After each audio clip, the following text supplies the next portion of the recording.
আমি নিপুণ আপনাদেরকে বললাম, আমাকে যতবার গ্রেফতার করা হয়েছে, একটা প্রশ্ন ডিবি অফিসের ডিবি হারুন সাহেব ডিবি প্রধান এবং তার আগে ডিবির প্রধান ছিলেন বাতেন সাহেব, 3 বার আমি গ্রেফতার হয়েছি। 3 বার তাদের একটাই প্রশ্ন, আপনি হিন্দু হয়ে কেন বিএনপি করেন?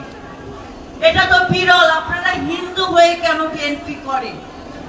একবার আপনাদের অনেকের মধ্যে এই প্রশ্নটা আসতে পারে, আমরা হিন্দু হয়ে কেন বিএনপি করি? আমরা হিন্দু হয়ে বিএনপি করে এই কারণে, কারণ জাতীয়তাবাদের রাজনীতি গণমানুষের অধিকার প্রতিষ্ঠার জন্য রাজনীতি করে।